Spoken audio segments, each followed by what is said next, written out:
"You're a maintenance technician," the CEO said sharply. "Stick to mops and light bulbs. Leave engineering to people who actually understand it." They laughed when the maintenance worker questioned the executive tower's safety. Said he should stick to mops and light bulbs instead of playing engineer in a glass boardroom. He didn't argue, just gathered his tools and walked out calmly. 3 days later, that same tower nearly shut down because of him. Because this wasn't about pride, it was about truth. Before I show you the exact moment when his daughter's email froze an entire executive floor mid-meeting, by the way, where are you watching from? Tell me in the comments below. Smash that like button if you believe dignity matters more than titles. Subscribe with the bell on, because stories like this prove power isn't always where you think. This isn't a story about revenge. It's about quiet expertise. The laughter in that glass boardroom hadn't been loud, but it had been sharp. It sliced through the polished air between marble floors and skyline views. Ethan Mercer stood at the end of the long conference table, oil-stained gloves tucked into his back pocket, a folded schematic clutched in his hand. He had known the risk before stepping inside. Calm didn't mean weak, it meant measured. When the CEO dismissed him, something flickered behind his steady eyes. But it wasn't humiliation. It was a calculation. He'd traced the vibration patterns in the executive wing for weeks now. Subtle tremors, hairline fractures near the east load column. The building was speaking, no one else was listening. He nodded once, respectful, almost deferential. Then he left. The service elevator hummed as it carried him down past the restricted floors, past the mirrored walls and curated art, into the fluorescent-lit corridors where labor lived. The air smelled faintly of cleaning solvent and warm metal. That was his territory. That was where power never bothered to look. In the boardroom above, Graham Whitlock adjusted her tailored jacket and smoothed over the interruption with polished ease. Investors nodded, reassured. She had built Whitlock Urban Developments into a skyline-defining empire. One maintenance worker wouldn't disrupt that narrative. But in the service corridor, Ethan paused beside the exposed concrete support beam he'd monitored for months. He pressed his palm lightly against it. A faint vibration answered. Too rhythmic. Too persistent. He exhaled slowly. Upstairs, applause replaced doubt as the CEO concluded the safety briefing. Words like innovation and resilience floated through the room.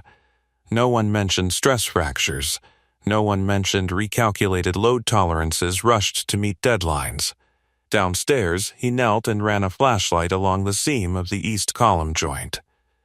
The crack was no longer a whisper. It had widened, barely a millimeter, but enough. He closed his eyes briefly. He'd seen this before, years ago. Different tower, different life. Back then, he'd worn tailored suits instead of steel-toed boots.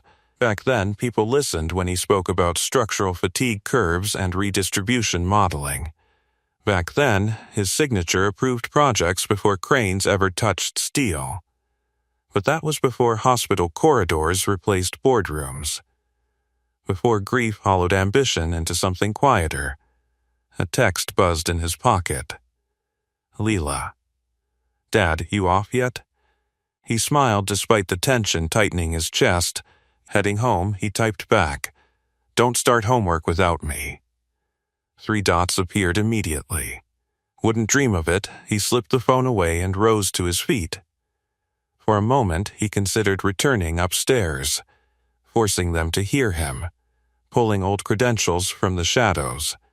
Instead, he reached into his locker and removed a slim notebook filled with calculations only he seemed to care about, handwritten stress ratios, annotated observations, dates and times, evidence. He tucked it into his worn backpack. If they wouldn't listen to the maintenance worker, They might someday be forced to listen to something else. Outside, the city wind whipped against the building's glass fade. The tower gleamed in the fading light, proud and unyielding. Executives filtered out through the private lobby, escorted toward waiting cars. Drivers opened doors. Assistants carried portfolios. Ethan exited through the side entrance near the loading dock. No cameras, no applause, just the steady rumble beneath his boots. He stopped once more, glancing up at the height of the structure. 37 stories of ambition anchored by steel that was beginning to protest. "Don't do this," he murmured under his breath, not to the CEO, but to the building itself. Because buildings didn't collapse out of spite.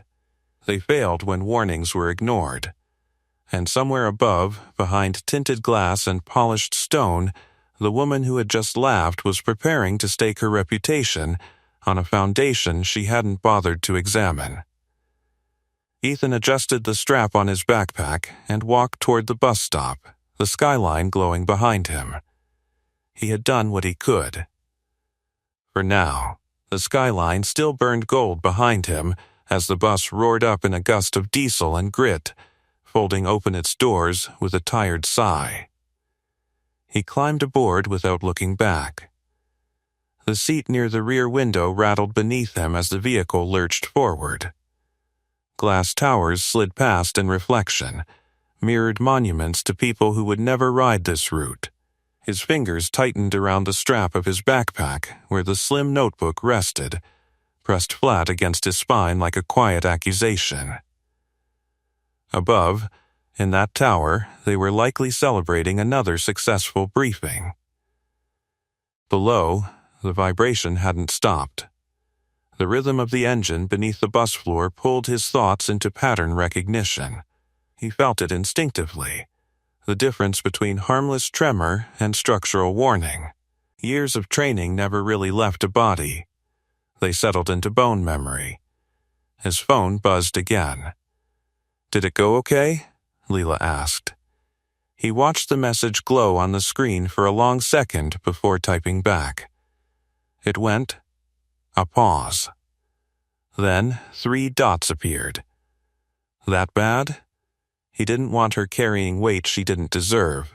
We'll talk at home. The bus hissed to a stop near their apartment complex, a brick building wedged between a laundromat and a discount pharmacy. No skyline views, no biometric security, just chipped paint and the smell of someone's overcooked dinner drifting into the hallway. She was waiting by the door before he even knocked. "You're late," she said softly, studying his face. Meeting ran long. Her eyes dropped to the backpack. "You brought the notebook." He stepped inside, setting his boots neatly against the wall. Just reviewing some things, the kitchen light flickered faintly. Bills were stacked near the edge of the counter, weighted down by a ceramic mug that read World's Okayest Dad. He caught her looking at it and forced a smile. Dinner was simple. Rice, beans, and the last of the grilled chicken from 2 nights ago. She talked about school, about a math quiz she thought she aced, about a classmate who couldn't stop chewing gum loud enough to echo through the room. He listened. He always listened. But when she asked again, "So what really happened?" the silence between them stretched thinner than he wanted. "They didn't like what I had to say," he admitted, "about the building. You were right, though," he met her gaze. "Being right doesn't always matter." She didn't answer immediately. Instead, she reached for the notebook still peeking from his bag. "Is it worse?" He hesitated only a second before nodding. The stress fracture widened. Her small hand traced one of his penciled diagrams. "You told them?" "I did." "And?" He exhaled. "They told me to stick to maintenance." Her jaw tightened in a way that looked too old for 12. "That's stupid." A faint laugh escaped him. "Maybe." He watched her flip through pages filled with numbers she barely understood but respected anyway. She had grown up seeing him calculate load factors at this same table. seeing him pause mid-dinner to sketch beam distributions on scrap paper. She knew he wasn't just maintenance. "What happens now?" she asked. He considered lying. Instead, he told her the truth in the gentlest way possible. "I don't go back tomorrow." The room fell still. Outside, a siren wailed somewhere distant, echoing faintly off concrete. Inside, the refrigerator hummed like a low reminder of electricity they still needed to pay for. "We'll figure it out," he said quickly. "We always do."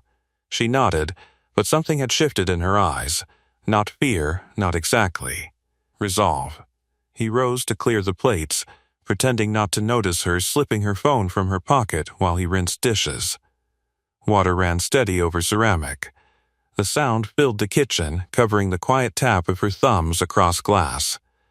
"Dad," she called lightly, "what was the CEO's name again?" He didn't turn around. "Whitlock. Graham Whitlock." He dried his hands slowly, watching her reflection in the microwave door. Focused. Thinking. "What are you doing?" "Homework," she said too quickly. He arched an eyebrow but let it go. Later that night, after she'd retreated to her room, he sat alone at the table and reopened the notebook. He recalculated the stress tolerance one more time, just in case doubt had crept into his math. It hadn't. He closed the book and stared at the wall clock ticking toward midnight.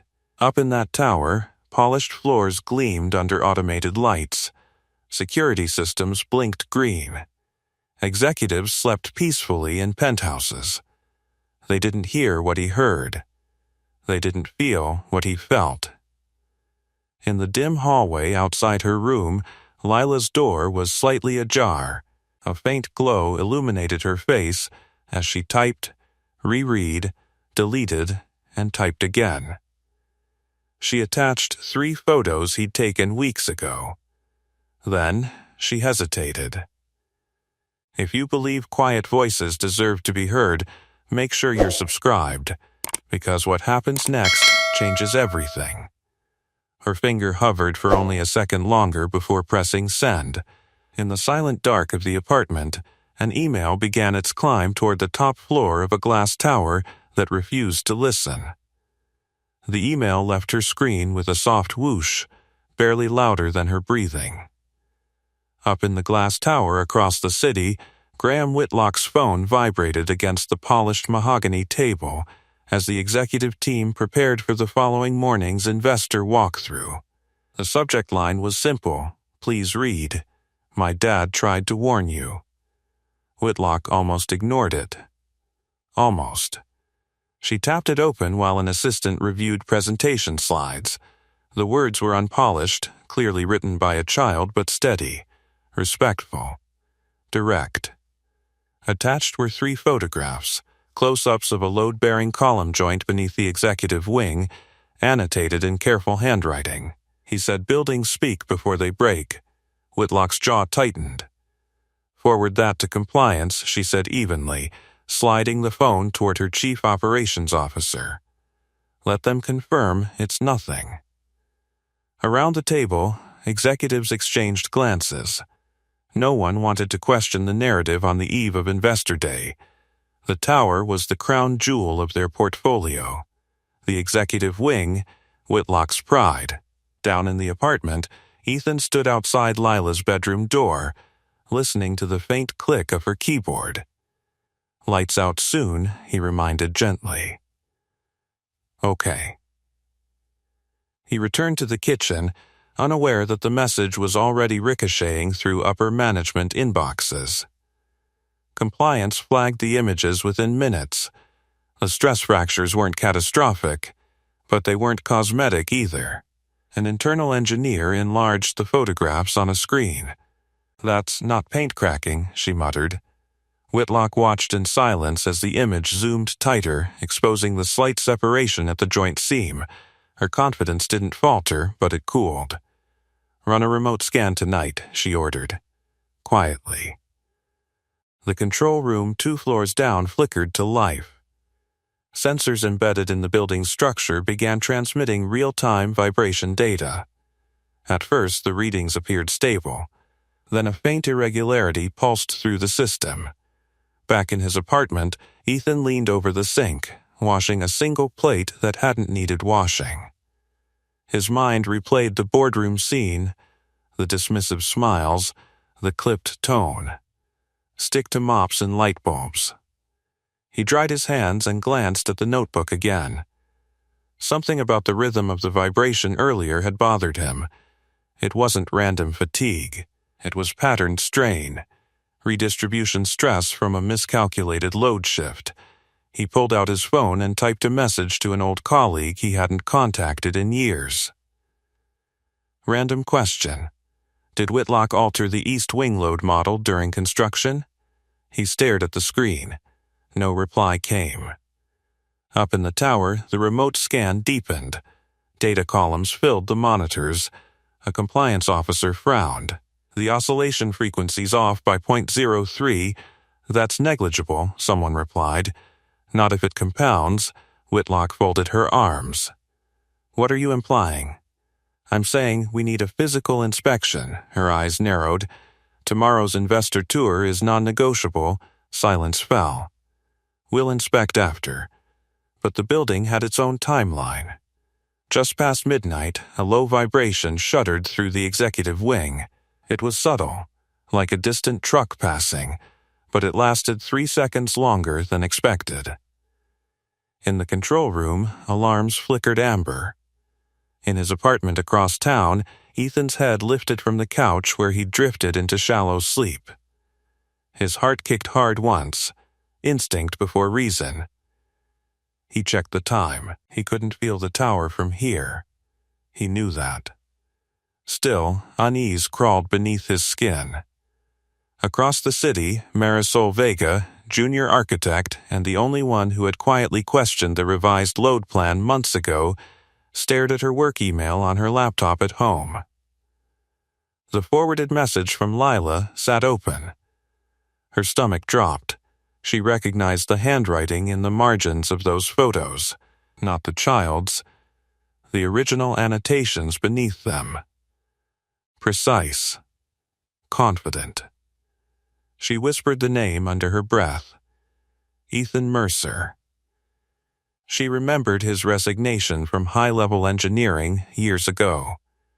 Remembered industry whispers about a brilliant structural mind who'd vanished after a personal tragedy, and she remembered seeing him once in the service corridor, studying a beam with the kind of focus executives only pretended to have.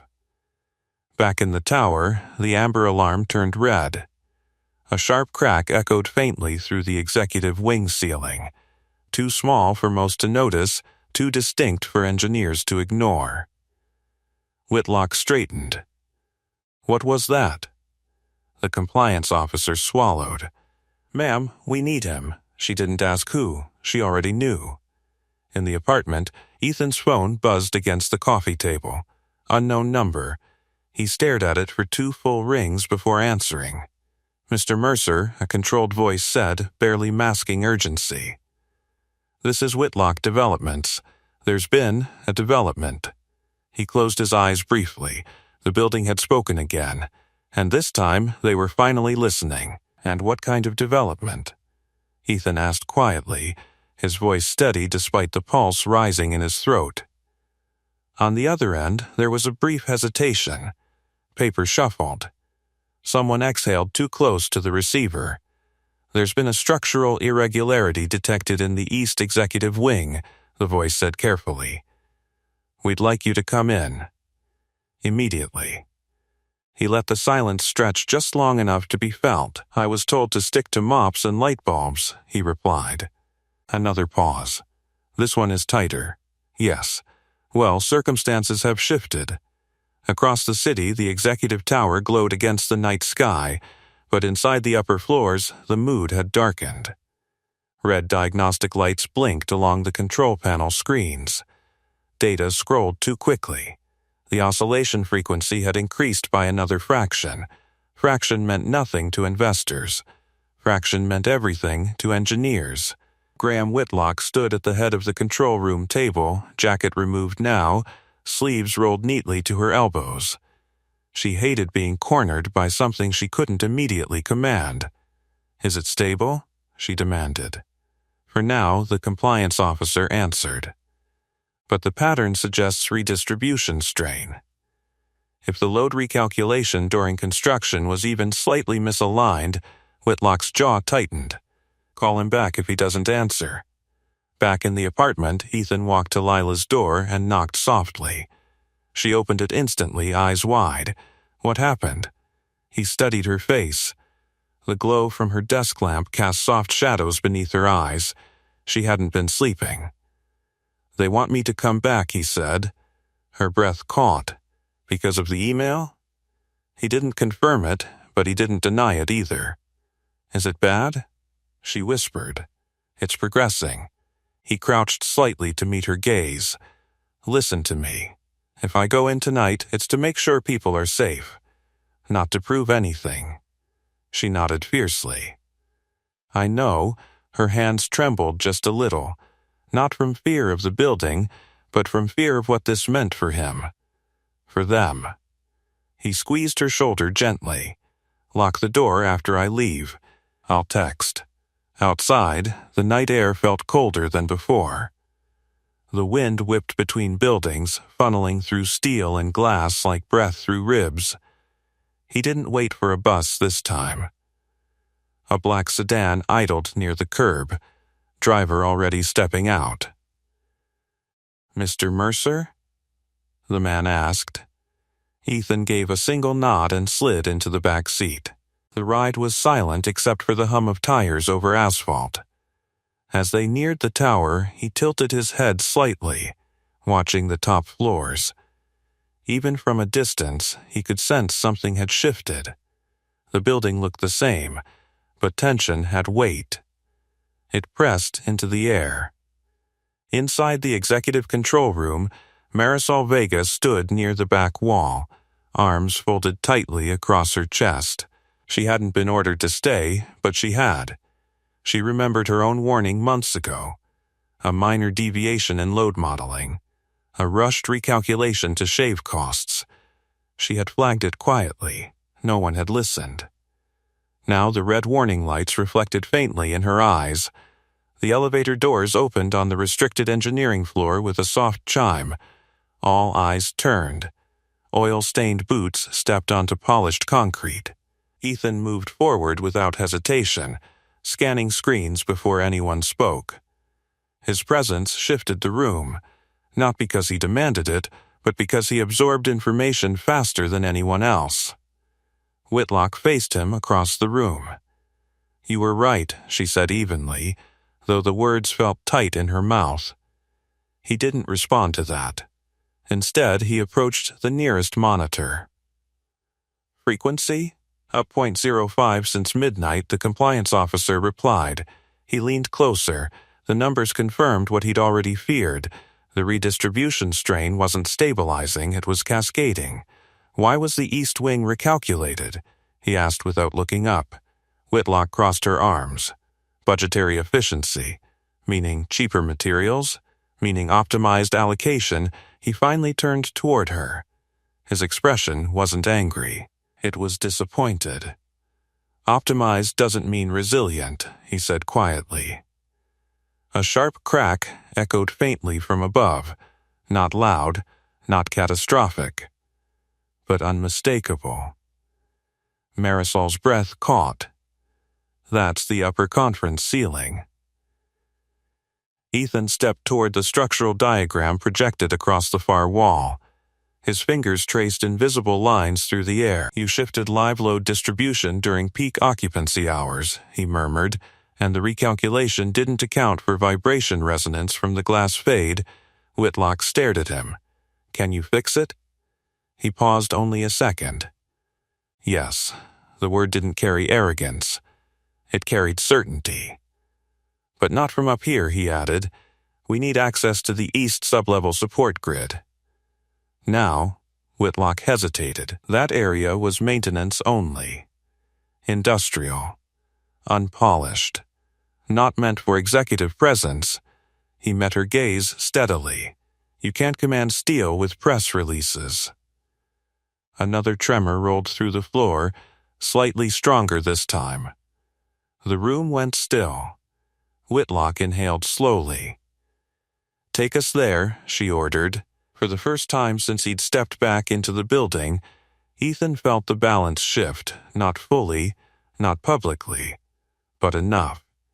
Power had been forced to descend, and the tower, restless and straining above them, was about to become his battlefield.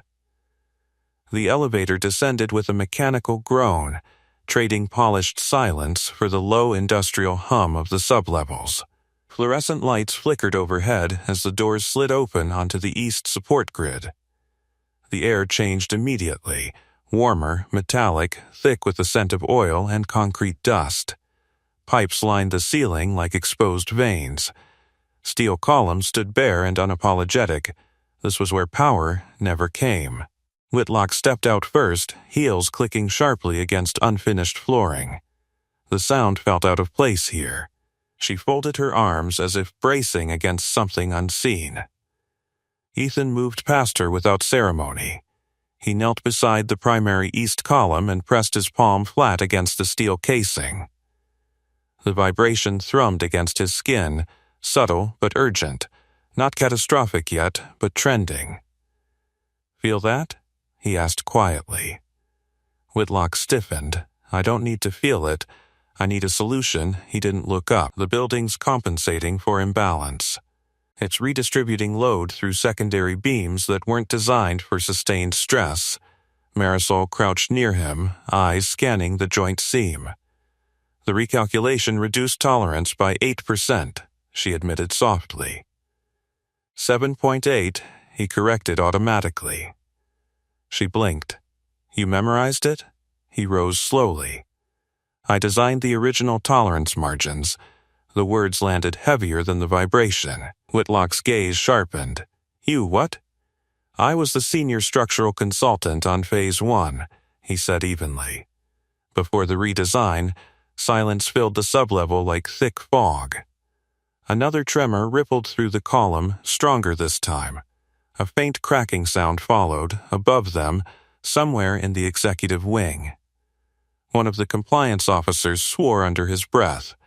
Whitlock's composure slipped for the first time. "How long do we have?" Ethan tilted his head, calculating. "If occupancy increases tomorrow during the investor walkthrough?" "Hours." Her face drained slightly. "We can't cancel." "You can," he replied. "Or you can watch a ceiling buckle in front of shareholders." The steel groaned softly as if agreeing. For a heartbeat, pride and practicality battled across her features. "Stabilize it," she said finally. He nodded once. "We'll need temporary load redistribution through the sublevel grid. Reinforce the east column with auxiliary bracing and relieve upper stress before peak occupancy."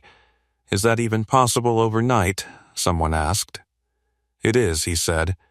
"If you trust the maintenance technician." Whitlock held his gaze. Trust wasn't the word she would have chosen.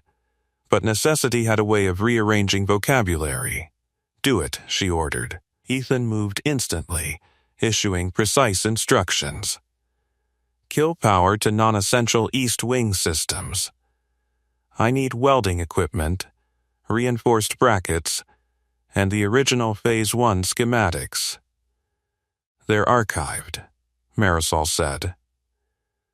"Pull them." As personnel scattered, the sublevel transformed. Sparks burst into the dim air. The sharp scent of heated metal cut through the concrete smell. Tools clanged against steel.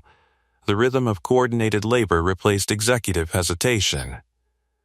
Whitlock stood near the perimeter, watching. This was not her world.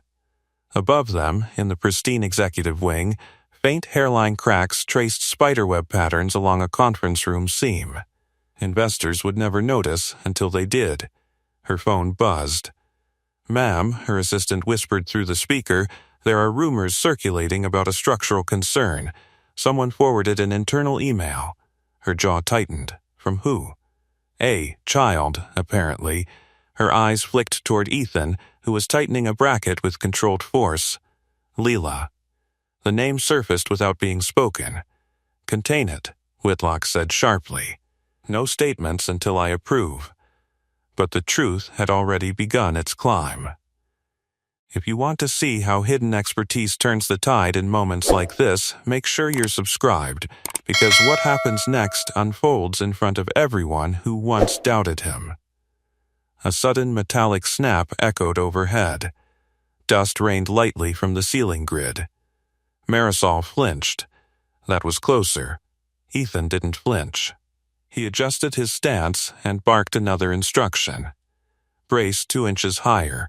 We're redistributing forward load, not compressing downward. The workers followed without question. Whitlock felt something unfamiliar stir beneath her control, recognition. He wasn't improvising. He was commanding. The vibration shifted subtly beneath their feet. Still present, still tense, but less chaotic. Again, he murmured almost to himself. The building speaking. He stepped back, eyes closed briefly, listening not with ears but with intuition sharpened over decades. Bring the auxiliary beam online, he ordered. The welder ignited another shower of sparks, seconds stretched. Then, the vibration steadied, not gone, but balanced. Marisol exhaled slowly. It's holding. For now. Ethan wiped sweat from his brow with the back of his wrist. This buys time, he said, not forgiveness. Whitlock stepped closer, her polished shoes now dusted faintly gray. Explain, she demanded. He met her gaze calmly. The recalculation wasn't just cost-cutting, it altered the building's voice. You ignored it when it whispered. It won't stay silent again. Above them, the executive tower stood tall against the night. But for the first time since its grand opening, its strength rested not in boardroom confidence, but in oil-stained hands guiding steel back into balance. The vibration steadied beneath their boots, not gone, but disciplined, like a breath forced into rhythm. Whitlock folded her arms tighter, as if holding herself in place. How long will it hold? She asked. Ethan kept his eyes on the auxiliary beam as the weld cooled, metal ticking softly as it contracted. Tomorrow morning, he said, maybe into the afternoon. But the redistribution is temporary. The original recalculation weakened tolerance margins. If occupancy spikes, the stress returns. Marisol stepped closer to the structural panel, brushing dust from her sleeve. The investor walkthrough peaks at 11. Full executive wing. Media presence. Whitlock's jaw flexed. We can't postpone without signaling instability. You already have instability, he replied evenly. Postponing signals responsibility. A low hum traveled through the column, softer now, controlled. Ethan pressed his palm against the steel again.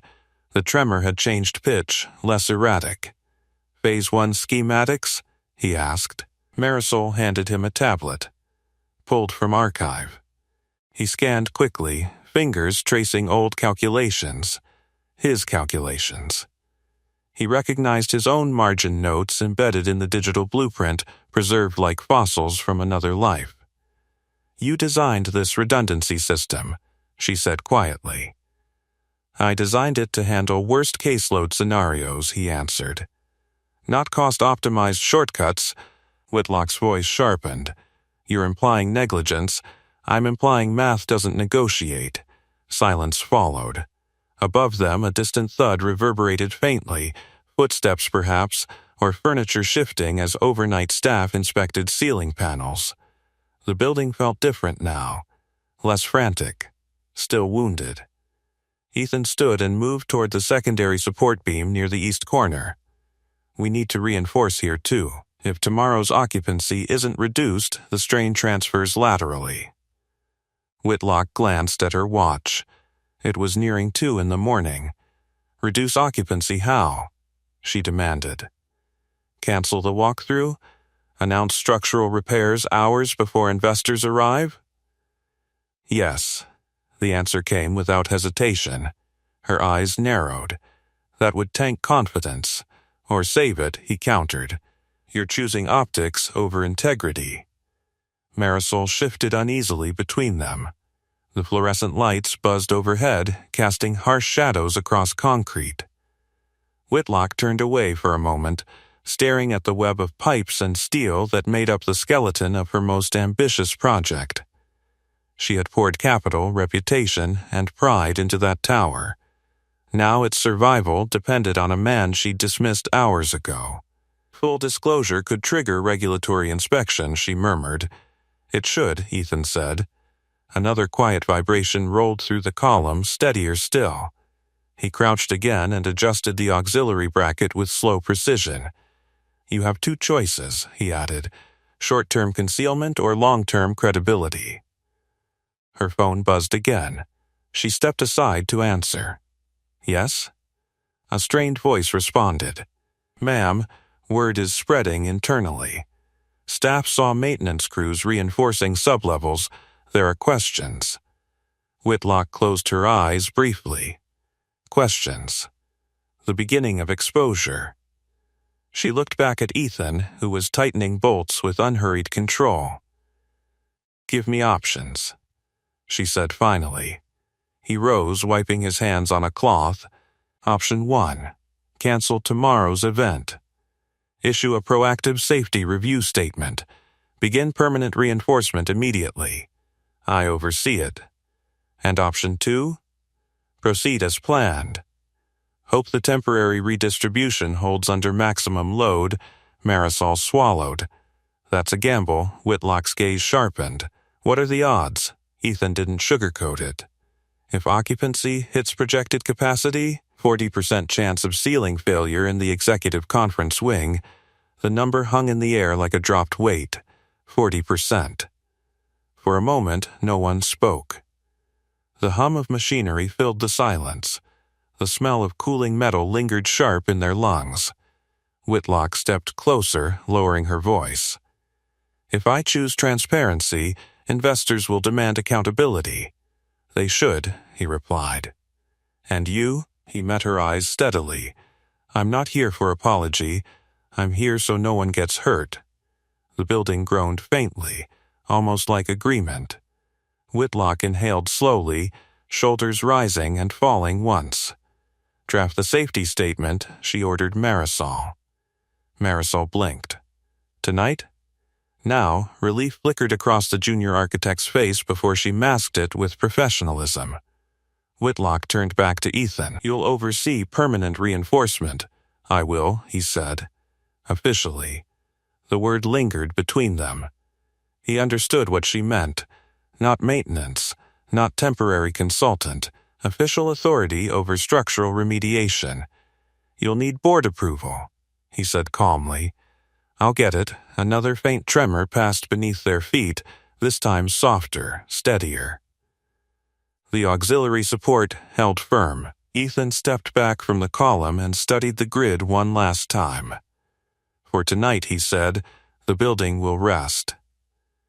Whitlock nodded once, a subtle acknowledgement not just of the stabilization, but of something larger shifting. Power was no longer speaking from the top floor. It was listening from below. As personnel began packing equipment, the sublevel quieted gradually. Sparks faded, tools fell silent. Above them, the executive wing lights dimmed one by one as inspection teams cleared the area. Whitlock remained standing near the reinforced column, her hand hovering inches from the steel. She didn't touch it. But she could feel it now, the controlled vibration, the restrained force beneath polished floors. She glanced at Ethan as he slung his backpack over one shoulder. This isn't over, she said. No, he agreed, it's not. Because by morning, transparency would ripple outward. Investors would know, staff would know, and the email from a 12-year-old girl would become more than a warning. It would become the spark that forced a tower and a CEO to answer for what they'd ignored. Do you like this personality? The sublevel quieted as equipment was rolled back into storage, the scent of heated metal slowly thinning into the damp concrete air. Ethan remained where he stood, eyes fixed on the reinforced east column, listening for any irregular shift. The vibration was disciplined now, contained within the auxiliary bracing. Temporary, but stable.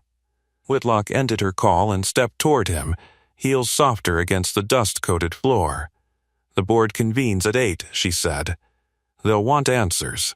They'll deserve them," he replied without looking at her. She studied his profile in the harsh fluorescent light.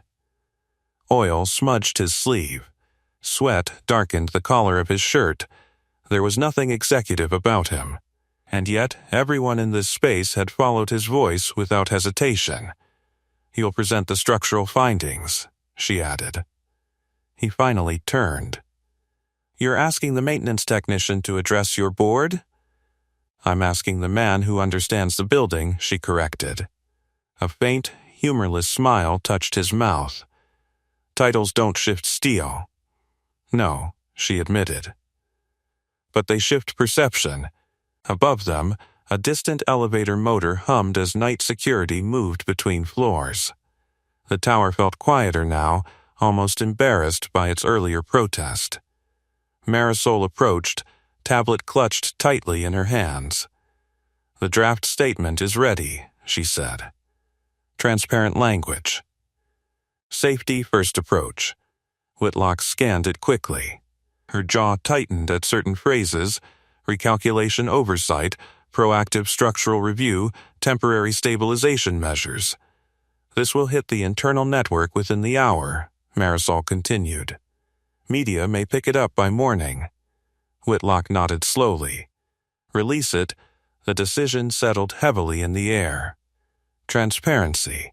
Exposure. The beginning of public reckoning. Ethan stepped toward the service elevator. "I'll need access to the full recalculation files before the board meeting," he said. "Every revision." "You'll have it," Whitlock replied. As the elevator doors slid open, he paused. "You should reduce occupancy to essential staff only until permanent reinforcement is complete," he added. "Not just the executive wing," Whitlock hesitated. "That includes my office, yes." A quiet beat passed between them. Then she nodded once. The elevator carried them upward, trading the metallic smell of sublevels for the sterile scent of executive corridors. When the doors opened onto the main floor, several employees stood clustered near the glass railing overlooking the lobby. They fell silent as he stepped out. Whispers followed in his wake. "That's him, the maintenance guy. He designed Phase 1, didn't he?" The reputation had begun to leak. Ethan felt it in the shift of air around him. Not admiration yet, but curiosity. Recalibration. Whitlock walked beside him, not ahead. That detail did not go unnoticed.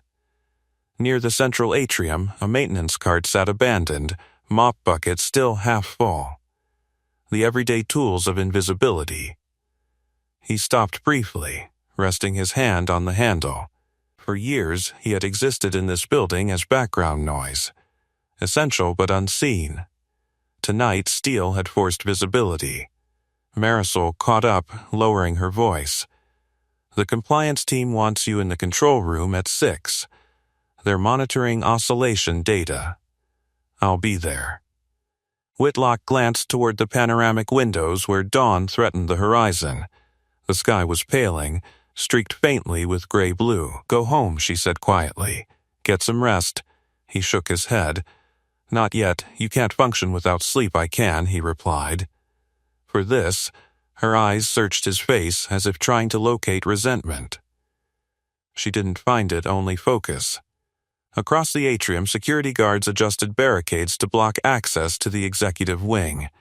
Employees checked phones as the internal safety memo began to circulate. Phones buzzed. Heads lifted. Questions ignited. In a modest apartment across the city, Leela stirred as her own phone vibrated against her nightstand. Half awake, she squinted at the notification. Whitlock Developments announces immediate structural review. Her breath caught. She sat upright, heart pounding. It had worked. Back in the tower, Ethan stood before the wide glass windows overlooking the waking city.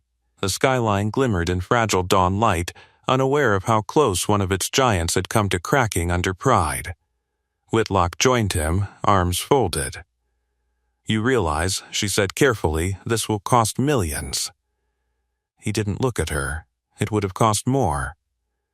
Another phone buzzed nearby, an executive reading the memo aloud in disbelief. The shift was no longer confined to sublevels. It was climbing. And by morning, when the board assembled under polished lights, the narrative would no longer be about flawless expansion.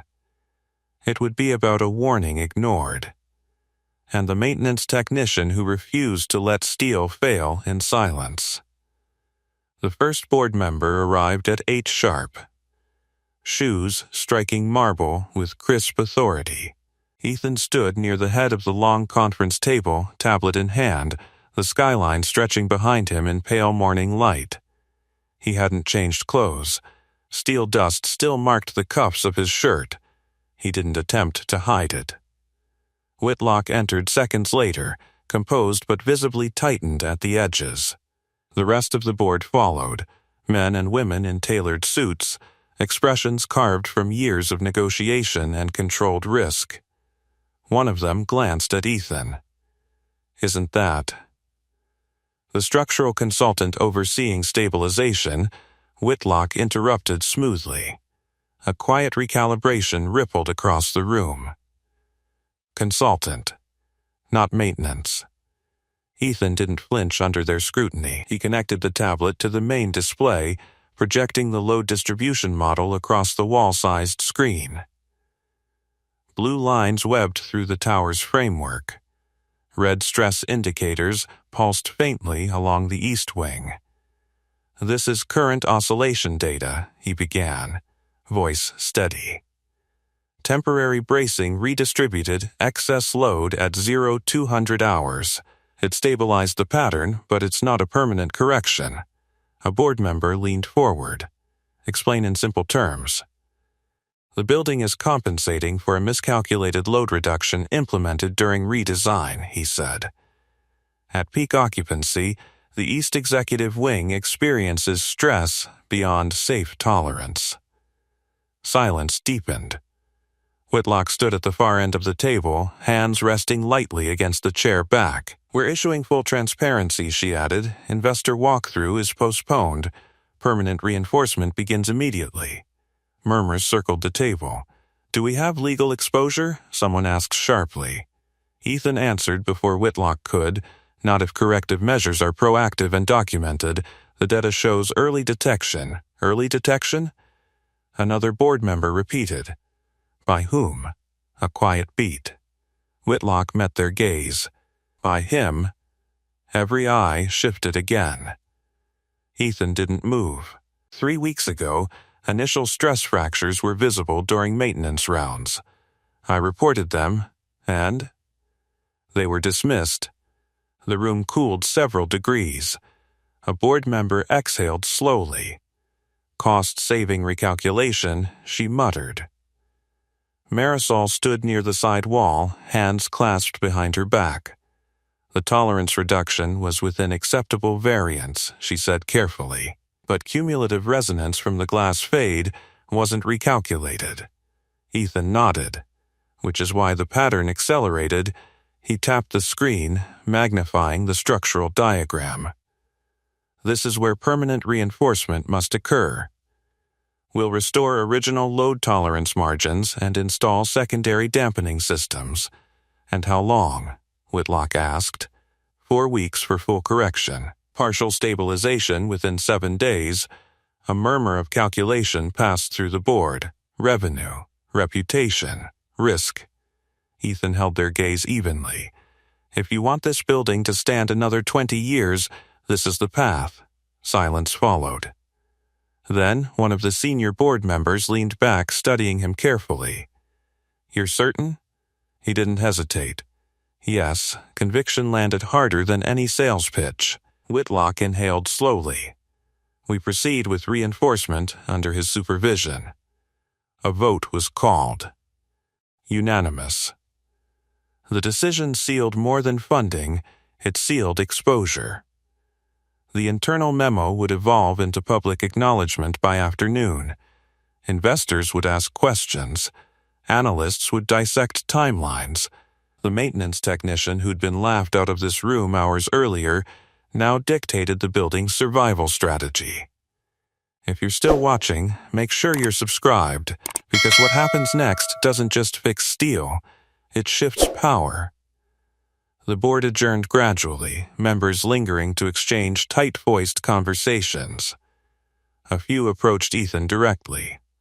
"You said you designed Phase 1? One asked. "I led structural modeling," he replied. "Why were you in maintenance?" He met the question calmly. Priorities change. They nodded, sensing there was more, but not pressing. As the room emptied, Whitlock remained by the window. "You could have exposed this weeks ago," she said quietly. "I tried," he answered.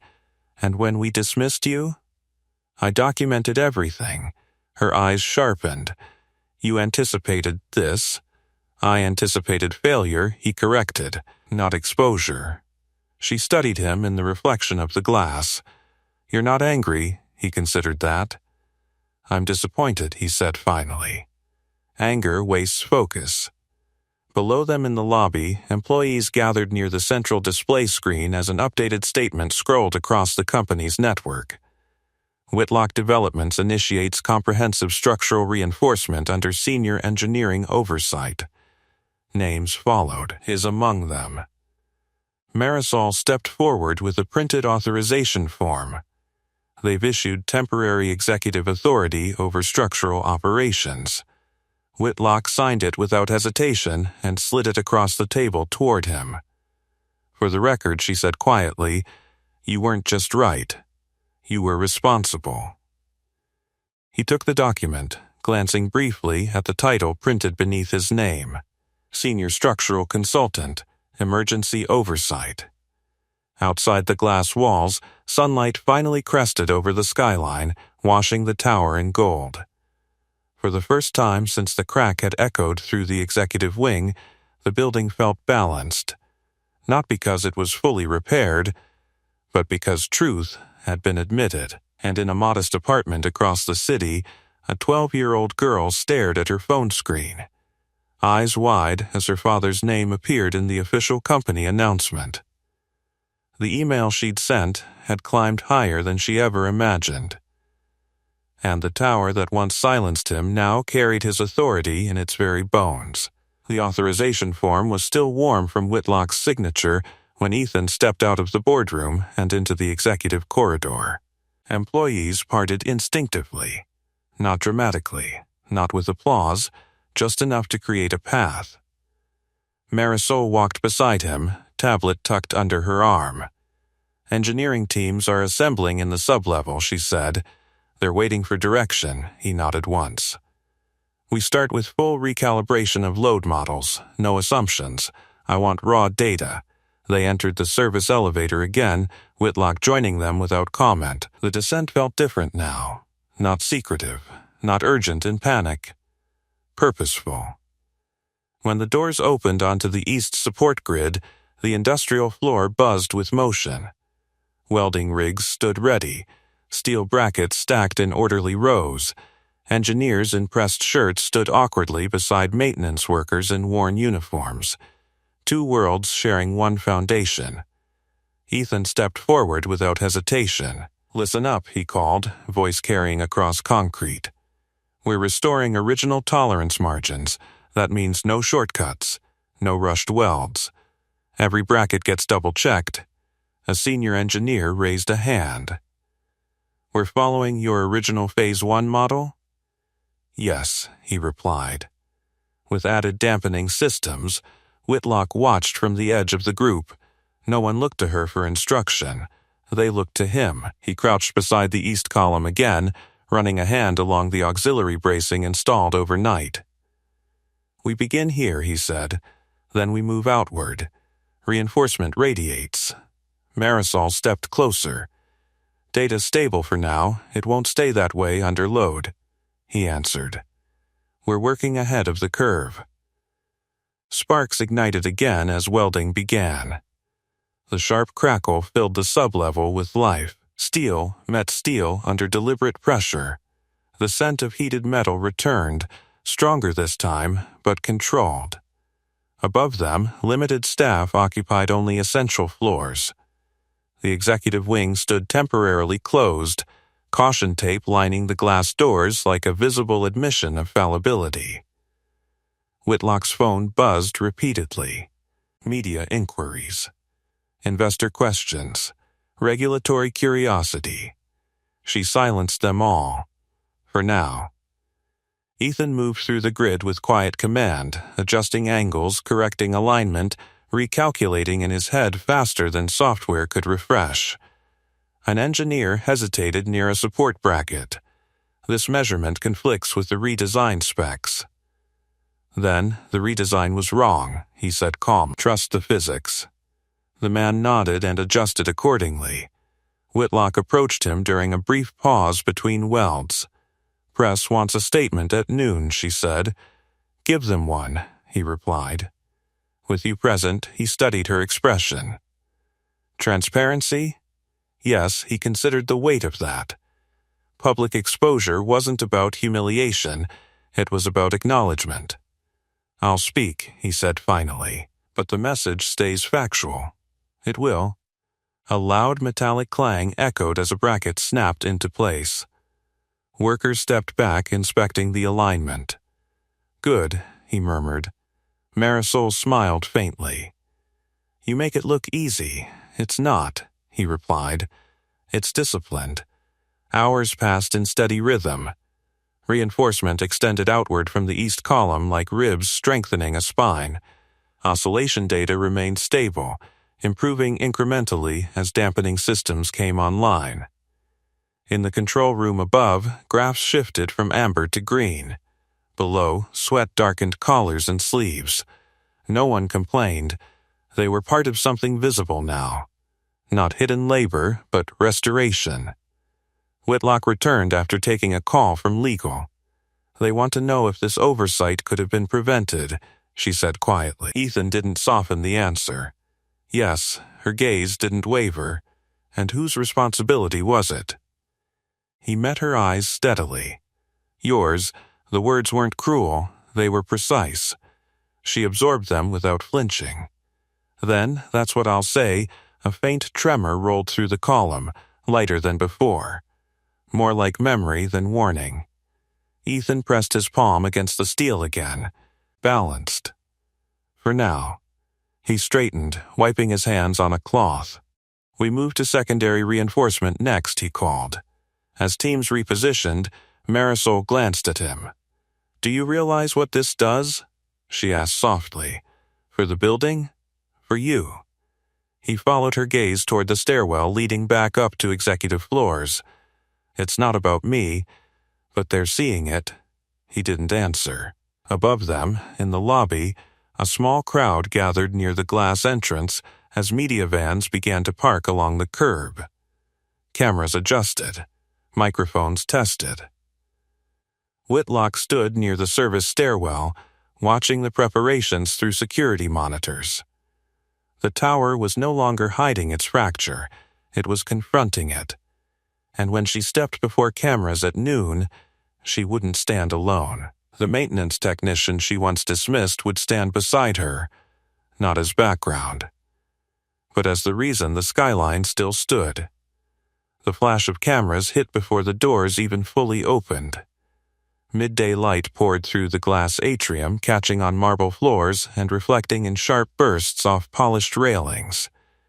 Employees lined the upper balconies. Reporters gathered behind a velvet rope hastily assembled near the entrance. Whitlock stepped forward first, composed, tailored, deliberate. Ethan walked beside her, not behind. The murmur in the lobby swelled as microphones lifted. Miss Whitlock, is the building structurally compromised? Was this negligence? Why was the issue discovered by maintenance staff? The questions collided in the air. Whitlock raised her hand slightly. Silence fell in uneven waves. This morning, she began, Voice steady but stripped of its usual sheen, Whitlock Developments initiated a comprehensive structural reinforcement of our executive wing. The issue was identified early, and immediate corrective action was taken. A reporter leaned forward. Identified by whom? Whitlock turned slightly. By design or instinct, she left the space open. Ethan stepped toward the microphones. For a brief second, the oil stains on his cuffs felt louder than the cameras. He didn't adjust them. He didn't hide them. I first observed irregular stress fractures during routine maintenance, he said calmly. Further analysis confirmed load redistribution strain caused by a recalculation during redesign. Were your concerns initially ignored? Another reporter pressed. He glanced briefly at Whitlock. Yes. The single word carried no bitterness, only fact. A ripple passed through the crowd. Whitlock inhaled and continued. They were, and that oversight is mine. The admission hung heavier than any accusation. Cameras zoomed closer. What's the risk level now? Someone shouted. Ethan answered without hesitation. Temporary stabilization measures are in place. Permanent reinforcement has begun. The building is secure under reduced occupancy. Why should investors trust that? Because the data is transparent, he replied, and because we chose correction over concealment. Behind the rope line, employees watched with quiet intensity. Some recognized him from service corridors, some from whispered emails circulating overnight. Marisol stood near the edge of the crowd, hands clasped tightly. A reporter scanned her notes. Mr. Mercer, were you previously a structural engineer? I was, he said. For this company? For phase 1 of this tower. A murmur ran through the lobby like a low current. So you designed part of the building that later required reinforcement? I designed it with higher tolerance margins, he clarified. The recalculation reduced them. Whitlock nodded once. Budgetary adjustments were made during redesign. Those adjustments did not sufficiently account for resonance patterns. That responsibility rests with executive leadership. The honesty was surgical. No deflection. No spin.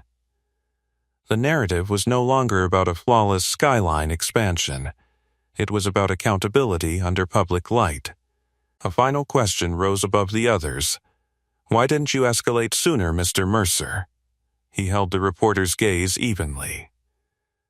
I did. Silence followed. The truth had fully surfaced now. Whitlock stepped closer to the podium. We are instituting new internal reporting protocols to ensure that expertise at every level is heard. Her words weren't grand. They were deliberate. Behind them, the massive digital display above the lobby flickered to life, showing a live feed of oscillation data, green indicators replacing amber warnings. Proof. Ethan glanced upward briefly, watching the steady line of stabilized frequency. The building felt different now, not tense, balanced. Another reporter asked quietly, "Do you regret dismissing him?" Whitlock didn't look away. Yes, no qualifiers. No corporate cushioning. The crowd shifted again, this time less adversarial. Whitlock turned to Ethan. You'll continue overseeing reinforcement? I will, he said. For how long? As long as it takes. A faint vibration passed beneath the marble floor, barely perceptible now. Controlled. Contained. Whitlock stepped back from the microphones. Thank you, she said firmly. We'll provide updates daily. Security gently guided reporters toward follow-up channels as cameras lowered one by one. The lobby didn't erupt into applause. It didn't need to. What shifted was quieter. Employees on the balconies exchanged glances not of fear, but of recalibrated respect. Whitlock turned toward Ethan once the press cleared. That was direct, she said. It needed to be. She nodded slowly. The board is reviewing executive oversight procedures this afternoon. That's wise. A faint smile touched her mouth, not of amusement but recognition. You don't gloat, there's nothing to gloat about. Above them, the executive wing lights flickered back on in limited sections as reinforcement crews reported progress. The tower stood tall in the midday sun, not because it was flawless, but because it had been forced to confront its flaw in full view of the world. Whitlock extended her hand. He hesitated only a fraction of a second before shaking it. Not as maintenance, not as subordinate, as the engineer who had protected the skyline when pride nearly cracked it. And high above the lobby, the once dismissed warning now echoed through every floor, not as embarrassment, but as proof that truth, once exposed, can carry more weight than steel. The handshake lingered a second longer than either of them expected. Not symbolic, not staged, just steady. When their hands separated, the lobby had thinned, but not emptied. Employees still lingered along the railings, pretending to check emails while watching the two figures at the center of the marble floor. Whitlock turned slightly, her voice carrying without a microphone now. "Before everyone disperses," she said, "there's something that needs to be addressed internally." The quiet that followed was immediate. Ethan felt it, the collective pause of a company waiting to see which direction power would lean. She stepped forward. No podium this time. No cameras. Just employees. "Last week," she began, "a structural concern was raised by a member of our maintenance team. That concern was dismissed. No defensive language. No corporate fog. It should not have been." A few heads bowed slightly, others exchanged glances. Whitlock's gaze moved deliberately across the room. Expertise does not disappear because a title changes, and leadership does not mean infallibility. She gestured lightly toward him. "Ethan Mercer identified a flaw in our recalculated load model. He documented it. He escalated it. He was ignored." The words felt heavy in open air.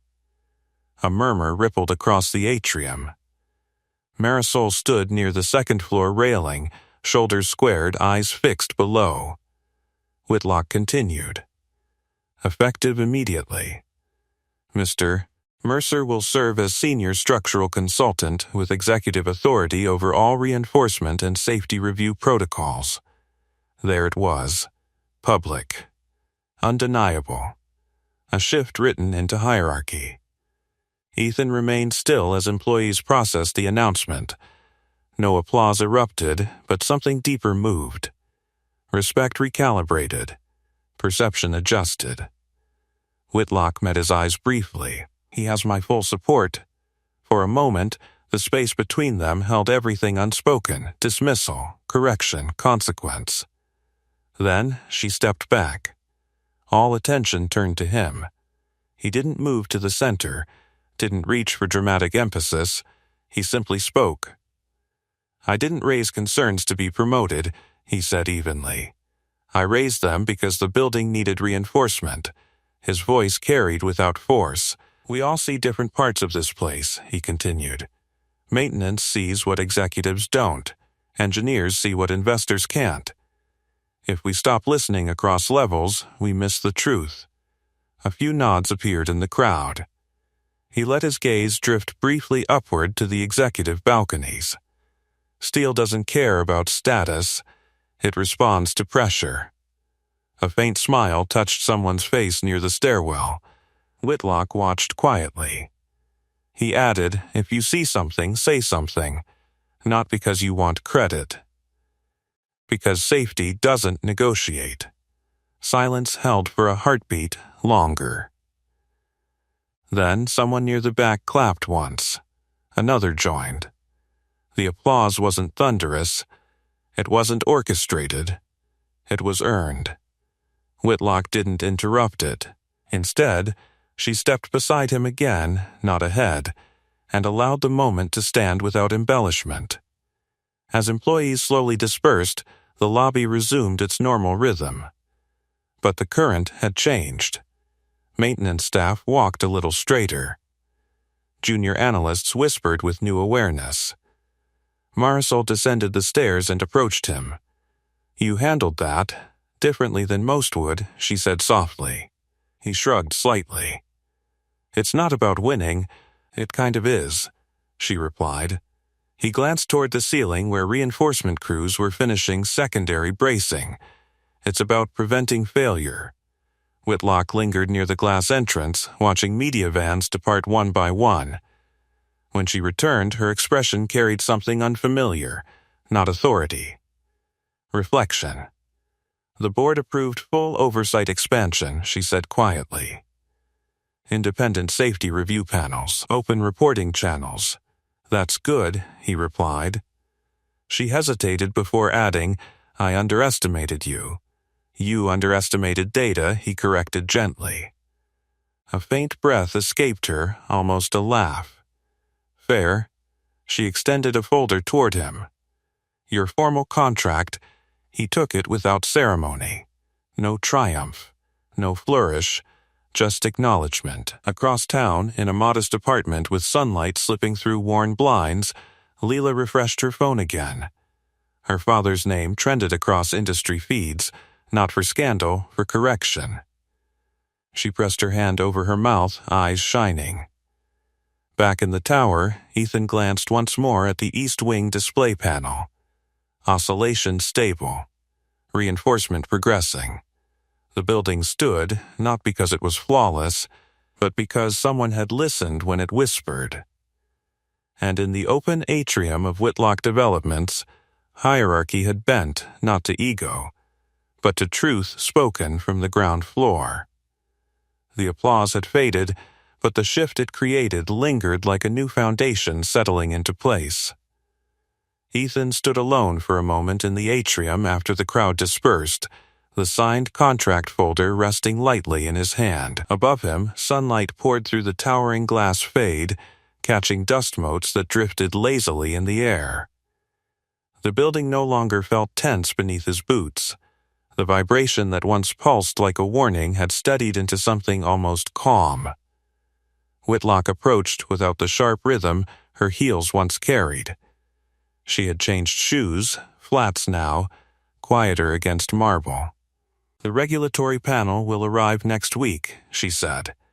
We're opening all the documentation, that's the right move, he replied. She studied him carefully. You could have embarrassed me publicly, I wasn't trying to, he said. Embarrassment doesn't reinforce steel. A faint smile touched her face, not defensive, not polished, just human. You're staying on? She asked. For the duration of reinforcement, he confirmed. After that we'll see. She nodded once. You'll have whatever resources you need. Resources. The word felt different now. He glanced upward at the balcony where maintenance staff leaned casually against railings, watching reinforcement crews finalize secondary bracing. Their conversations were lighter, shoulders less hunched. Visibility had weight. And now it carried his name. His phone buzzed gently in his pocket. He stepped aside and answered. Dad? Her voice trembled with contained excitement. I saw it. Your name's everywhere. He closed his eyes briefly, letting the warmth of her pride sink in. It's just work, he said softly. It's not just work, she insisted. You were right. A slow breath left him. We still have more to fix. I know, she said. But I'm proud of you. The words settled deeper than any board approval. I'm proud of you too, he replied quietly. For what? For pressing send. Silence flickered across the line, surprise, then understanding. You knew? She whispered. He smiled faintly. I had a feeling. I was scared, she admitted. I know, but you always say if something's wrong, you don't ignore it. He glanced back toward the East Wing corridor, where caution tape had been replaced with reinforced steel framing. That's right, he said. When the call ended, he stood still for a moment longer. Whitlock waited nearby, hands loosely clasped. Your daughter? She asked. Yes. She sent the email. It wasn't a question. He didn't deny it. Whitlock exhaled slowly. She changed the course of this company. She reminded it to listen, he corrected. Above them, engineers reported through internal comms that the final dampening system for Phase 1 reinforcement had come online. Oscillation data on the main display shifted fully into green, steady, resilient, stable. Marisol approached with a tablet in hand, a faint smile breaking through her usually measured composure. Primary reinforcement complete. We're ahead of schedule. Ethan nodded. Good. Whitlock looked up at the display as well. This building will stand, she said quietly. It always would have, he replied. The question was how honestly. Employees began filtering back into the executive wing under controlled occupancy. Their steps were cautious at first, then steadier. Confidence returned not because the flaw had been hidden, but because it had been faced. Whitlock extended her hand again. Not for spectacle this time, for partnership. He shook it once more. The oil stains were still there. So was the authority. And as he walked toward the service corridor, not as a shadow, but as the engineer guiding restoration, the tower felt less like a monument to ego and more like a testament to correction. This wasn't a story about a maintenance technician. It was about what happens when quiet expertise refuses to stay silent. Now tell me, what's the next story title you want me to bring to life? Subscribe and don't miss our next story. Single dad walked out of the boardroom, not knowing the janitor was the company owner. Trust me, you'll feel it. And tell me in the comments, what injustice should we tackle next? Your children will be placed in temporary custody at the conclusion of this hearing. The words fell into the silent courtroom like a hammer striking stone. Several officials already had folders open, paperwork prepared, signatures waiting. To them, the exhausted man standing before the bench was just another failing parent in worn boots and a wrinkled shirt, a father who clearly couldn't hold his life together. But none of them knew what those steady hands had once done in places where seconds decided life or death. Sir, unless you have something meaningful to add, this court will proceed.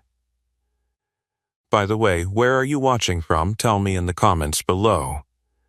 Because what everyone in that courtroom believed they were witnessing wasn't the real story at all. The quiet father didn't argue. He didn't shout. He didn't plead. Instead, Ethan Calloway simply placed one hand gently on his daughter's shoulder, steady and calm, the same way someone might anchor themselves before a storm. From the benches behind him, whispers moved through the courtroom like a slow wind.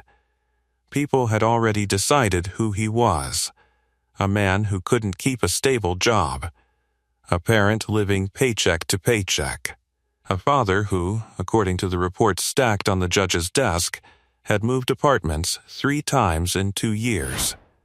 But standing beside him were 2 small children who never stopped looking up at him. 8-year-old Lena gripped the sleeve of his jacket.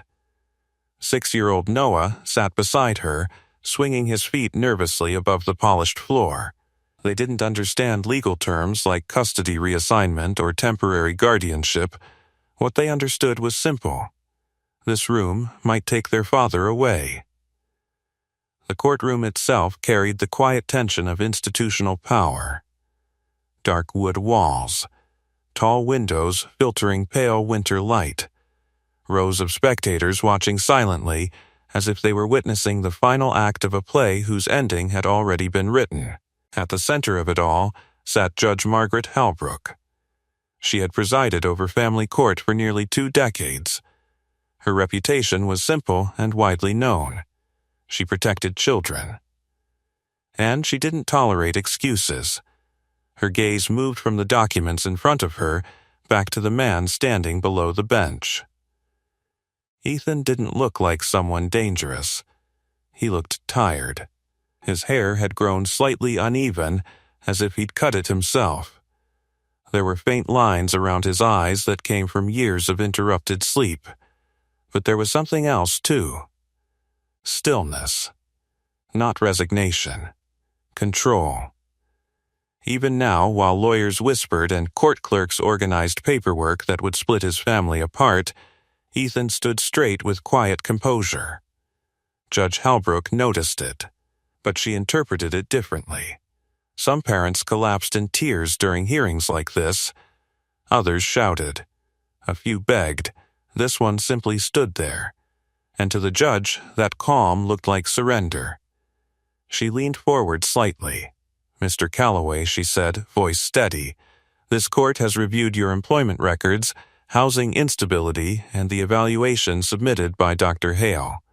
Her hand rested on the final document. The recommendation remains unchanged. Behind Ethan, someone shifted in their seat. Across the aisle, a court officer quietly closed a folder. The decision was approaching. Lena tugged lightly on Ethan's sleeve. "Dad." Her voice was barely above a whisper. He crouched slightly beside her chair, bringing himself level with her eyes. The courtroom lights reflected faintly in his calm gaze. "It's okay," he murmured softly. His voice carried the quiet steadiness of someone used to speaking in chaos. "We're all right." Noah looked up next. "Are they taking us somewhere?" The question hung in the air for a moment. Ethan didn't answer immediately. Instead, he placed a reassuring hand on his son's shoulder. A simple touch. But it was precise. Grounding. The kind of touch that slowed breathing and steadied fear. Judge Halbrook watched the exchange. It was brief, small, but it registered. Dr. Victor Hale adjusted his glasses at the witness table. He had written the evaluation recommending temporary removal. From a psychological standpoint, the reasoning was clear. Financial instability often translated into long-term stress for children. Structure mattered. Consistency mattered.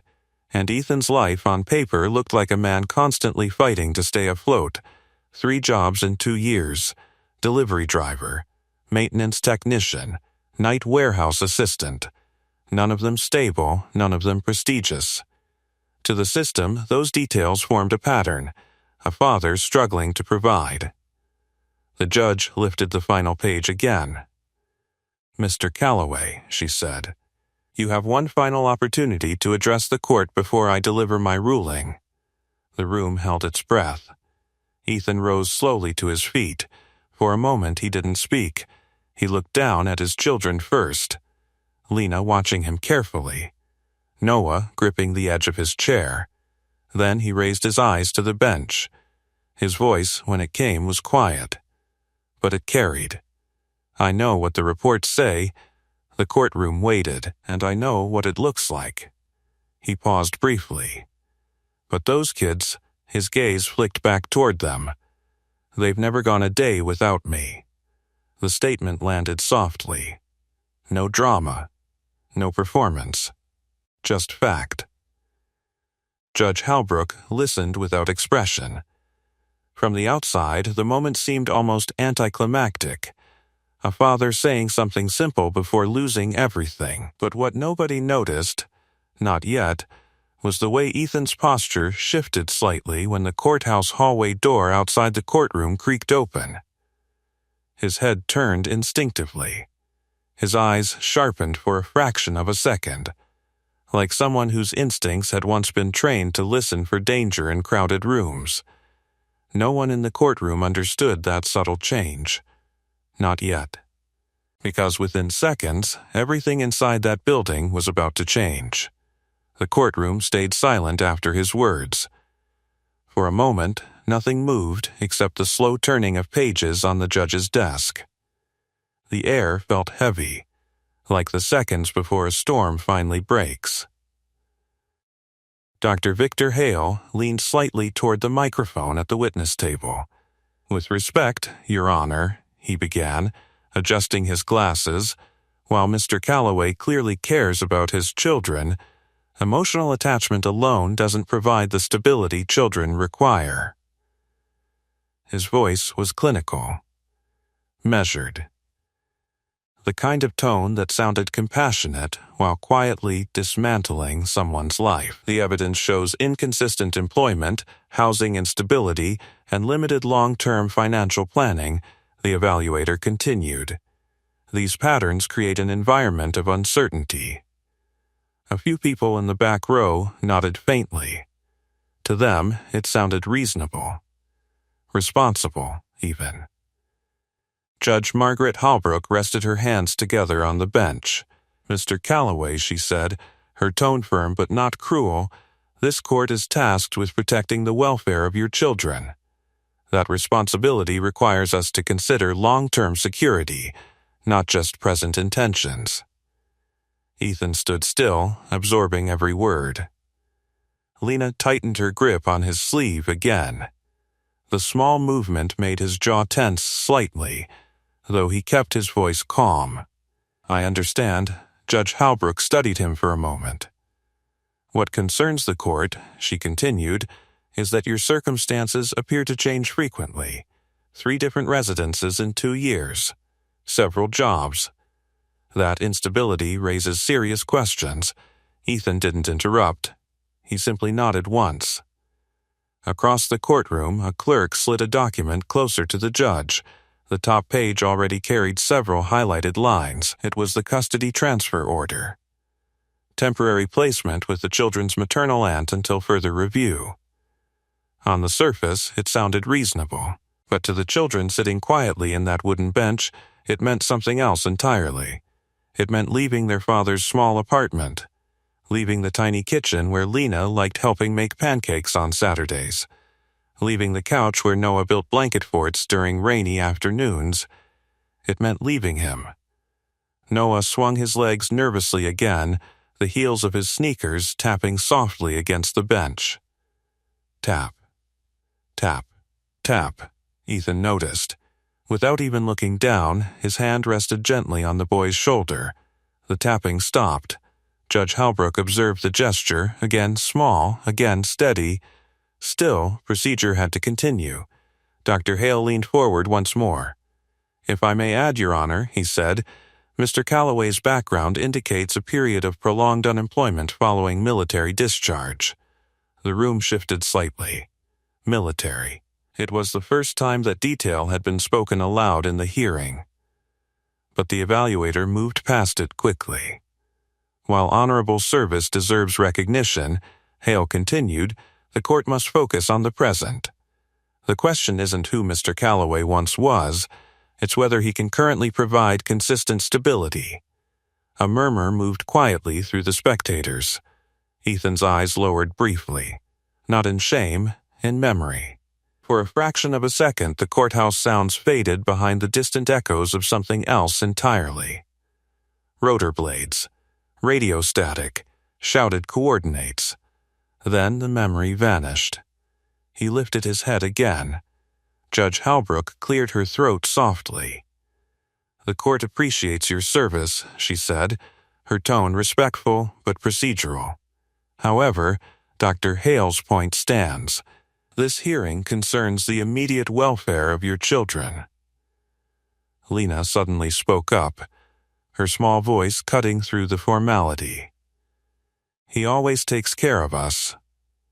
The courtroom froze. Children rarely spoke during hearings. The judge's eyes softened slightly. "Sweetheart," she said gently, "I know your father loves you, but we're okay," Lena insisted, clutching Ethan's arm. "We're not scared when he's there." Ethan crouched slightly beside her again. "It's all right," he murmured quietly. His calm voice steadied her breathing. Judge Holbrook exhaled slowly. This part of the job never got easier. She had seen parents who loved their children deeply yet still failed to provide safe environments. Love alone didn't guarantee security. She turned another page. "Mr. Calloway," she said carefully, "before I finalize the court's decision, you have one last opportunity to present any additional information relevant to your case." The entire room seemed to lean forward. It was his final chance. Across the aisle, a young reporter quietly scribbled notes. Near the back wall, 2 courthouse officers stood with arms folded, observing, and on the bench beside him, Lena and Noah looked up at their father with complete trust. Ethan slowly stood again. His shoulders were relaxed, his breathing steady. When he spoke, his voice carried quietly across the room. "I don't have money like some people do." The honesty landed plainly. "But those kids," he glanced down at them again, "they've never had to wonder if I'd show up." The courtroom listened. "I've been there every day," he continued. "School mornings, nightmares, fevers, homework." He paused, and every time something went wrong, his sentence stopped there. Judge Halbrook tilted her head slightly. "What do you mean by that?" she asked. Ethan seemed about to answer. But at that exact moment, a sharp cry echoed from the courthouse hallway outside. Then another voice shouted. Footsteps suddenly pounded across the marble floors. The courtroom door burst open. A court officer rushed inside, breathless. "Your Honor, there's a medical emergency in the hallway." Gasps rippled through the room. From somewhere outside came the sound of frantic voices, someone yelling for help, another voice crying out in panic. Judge Halbrook immediately stood. "What happened?" The officer swallowed hard. "It's your granddaughter, ma'am." For the first time since the hearing began, the judge's composure cracked. "What?" she whispered. "Something's wrong," the officer said urgently. She collapsed. Chairs scraped across the courtroom floor as people stood. The quiet legal chamber instantly turned into chaos. Through the open doorway, the sounds grew louder. Panicked shouting. A woman crying. Someone calling for a doctor. Judge Halbrook rushed down from the bench toward the hallway. And while everyone else froze in shock, Ethan Calloway's head snapped toward the door. His posture changed instantly. Not like a father, like someone who had heard that exact tone of panic before. His eyes sharpened, his breathing slowed, and without hesitation, he moved before anyone else fully understood what was happening. While lawyers exchanged confused looks and spectators rose uncertainly from their seats, Ethan was already halfway to the courtroom door. The noise in the hallway grew sharper with every step, panicked voices echoing against marble walls, someone crying, someone shouting for help that clearly hadn't arrived yet. Judge Margaret Halbrook reached the hallway first. The moment she saw the small body on the floor, the world seemed to tilt beneath her feet. Sophie. Her granddaughter lay on the cold courthouse marble, pale and motionless. A courthouse employee knelt beside her, hands trembling, unsure what to do. Another woman, Sophie's mother, was kneeling nearby, shaking the girl's shoulders gently. "Sophie, sweetheart, wake up, please wake up." The panic in her voice spread through the hallway like electricity. A small crowd had already formed, clerks, officers, visitors who had heard the commotion. Everyone stared, frozen by uncertainty. Someone pulled out a phone. "Call an ambulance." "I already did." "How long?" 3 minutes, maybe 4. 4 minutes. For most people, that sounded fast. For someone trained to measure time in heartbeats, it was an eternity. Ethan stepped forward through the growing circle. "Give her space," he said calmly. His voice wasn't loud, but it carried authority. People instinctively shifted aside. Judge Halbrook barely registered who had spoken. Her eyes were locked on her granddaughter. "Sophie, stay with me, please." The girl's breathing was shallow, uneven. Her small fingers twitched once before going still again. Ethan dropped to one knee beside her. The marble floor was cold beneath his palm as he quickly assessed the scene. Breathing irregular, pulse weak, skin pale. He glanced at the woman kneeling beside the child. "Has she had any medical issues before?" he asked. The woman blinked through tears, I don't know, she just collapsed. She said she felt dizzy, then she—" Her voice broke. Ethan leaned closer, his movements precise. "Sophie," he said gently. No response. Around them, the hallway noise continued building. Someone shouted again for a doctor. Another courthouse worker tried fanning the girl with a folder as if that might somehow help. Judge Halbrook felt her hands shaking. "Where is the ambulance?" she demanded hoarsely. A court officer checked his phone. "Still coming, Your Honor." Ethan didn't look up. His focus stayed entirely on the girl. 2 fingers pressed carefully against her neck, pulse faint, breathing shallow. His mind began calculating automatically. Airway, circulation, consciousness level.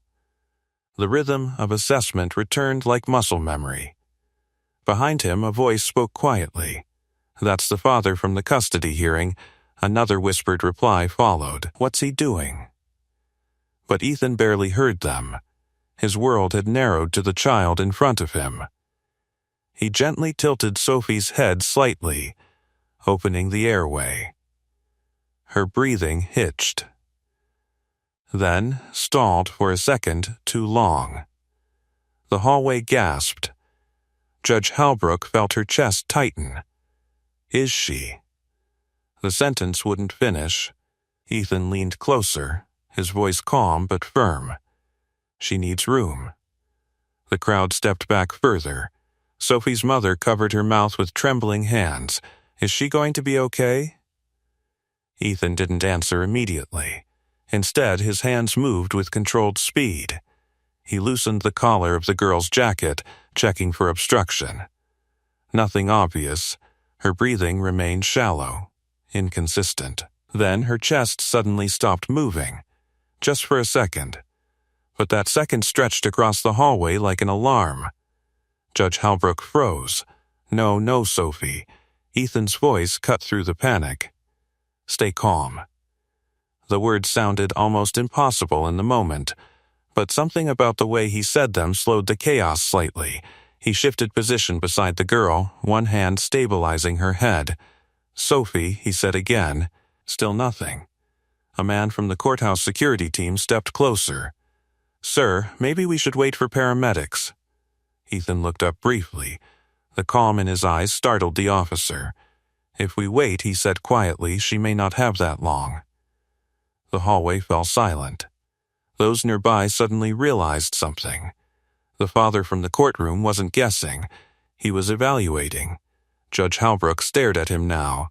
For the first time since the hearing began, she truly looked at the man standing before her. He didn't look frightened. He didn't look uncertain. He looked focused, disciplined, like someone who had seen emergencies before. Her voice trembled slightly. "You know what you're doing?" Ethan met her gaze for a brief second. "Let me help her." It wasn't arrogance, it was certainty. The judge hesitated only a moment. Then she nodded. "Do whatever you need." The hallway seemed to hold its breath. Ethan returned his focus to the girl. He repositioned her carefully on the floor. 2 fingers checked her pulse again. Fainter now. His voice dropped slightly. "Sophie, stay with us." His hands moved with deliberate control as he adjusted her posture. Nearby, someone whispered, "Who is this guy?" Another voice murmured back, "I thought he was just some dad in a custody case." Ethan leaned down again, monitoring the girl's breathing. Seconds ticked by. Still uneven, still dangerously weak. In the distance, faint sirens finally began to echo through the city streets, but they were still blocks away, too far. Ethan exhaled slowly. Then his posture changed again, not like a worried parent, like a trained responder stepping fully into command. He looked up at the surrounding crowd. "I need someone to clear the hallway." His voice was calm, but it carried unmistakable authority. Now, people moved immediately. Court officers began guiding bystanders away. The circle around the girl widened. Judge Halbrook knelt nearby, gripping her granddaughter's hand. Her voice cracked softly. "Please save her." Ethan didn't answer, because the next thing he did made several people in that hallway suddenly realize something shocking.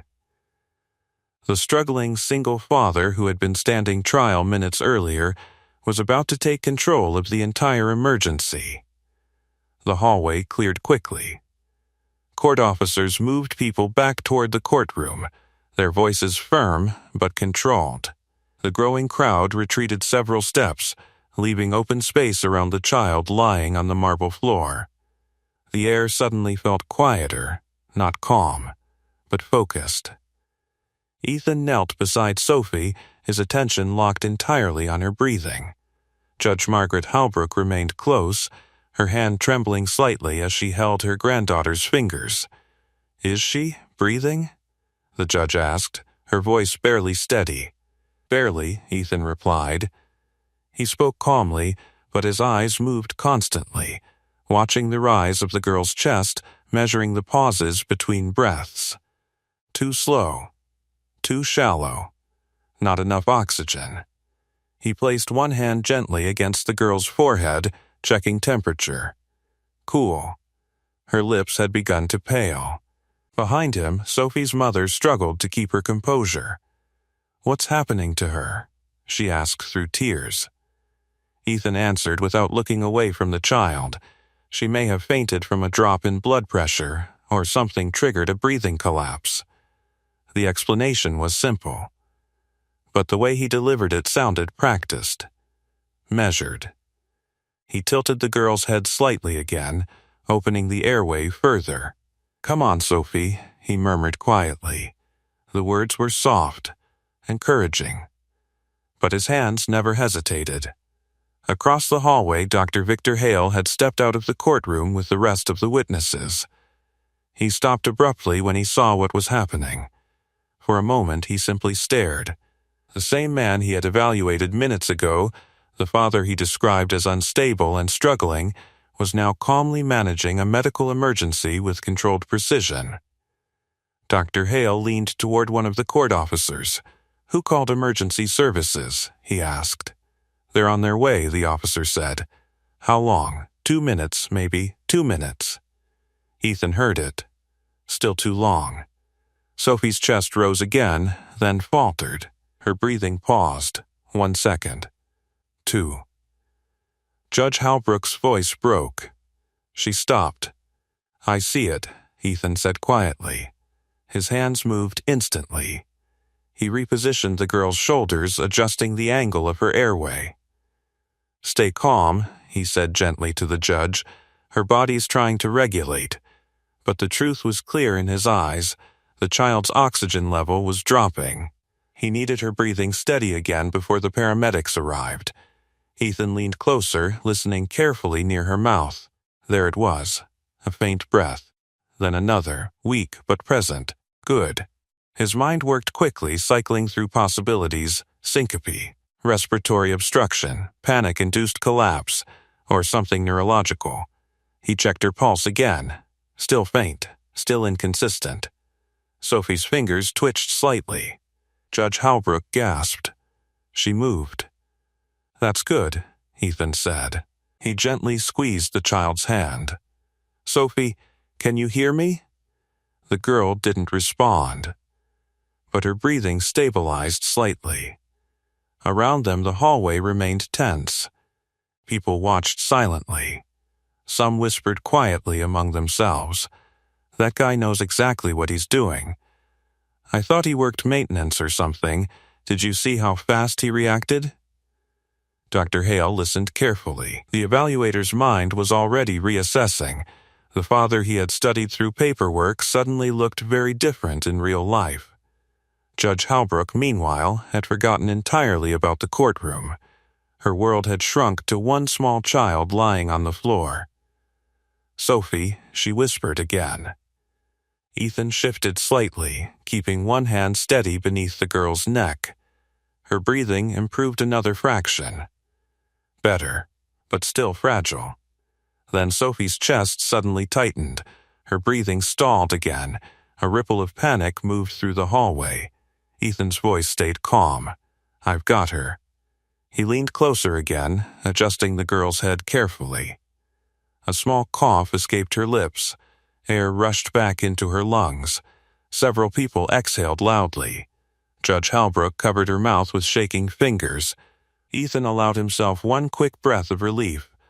But he stayed focused. "She's coming back," he said. The faint sound of sirens grew louder now, closer. Finally, Sophie's eyelids fluttered. Then slowly they opened, confused, weak, but conscious. Her mother gasped, "Oh my God, Sophie." The girl looked around slowly, her eyes unfocused. "Mom?" "I'm here, sweetheart," the woman cried, grabbing her hand. Judge Halbrook closed her eyes briefly, overcome with relief. Ethan stayed steady beside the girl, watching her breathing. "Take slow breaths," he instructed gently. Sophie followed weakly. Inhale. Exhale. Each breath slightly stronger than the last. The hallway's tension began to release. People murmured in amazement. A courthouse clerk whispered to another, "That man just saved her." Moments later, paramedics rushed through the courthouse doors carrying emergency equipment.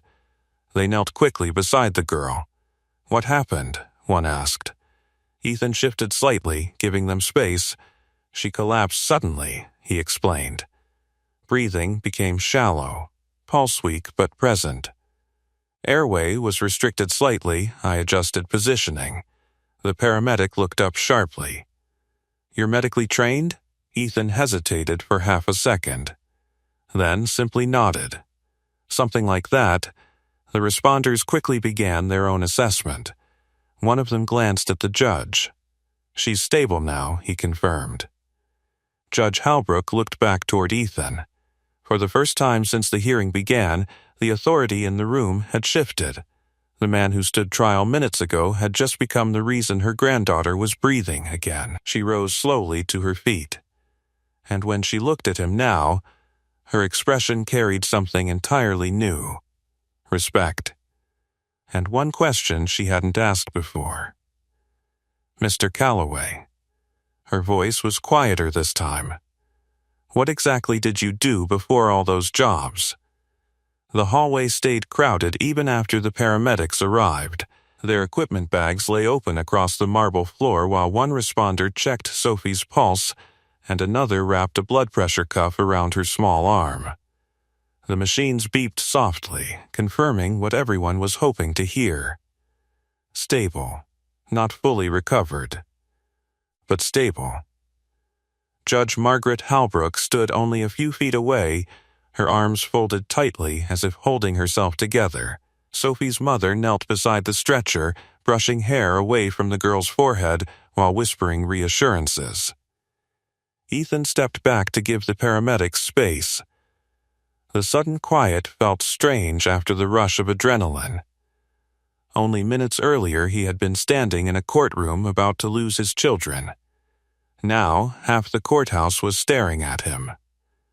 One of the paramedics looked up from the monitor. "You positioned her airway perfectly," he said,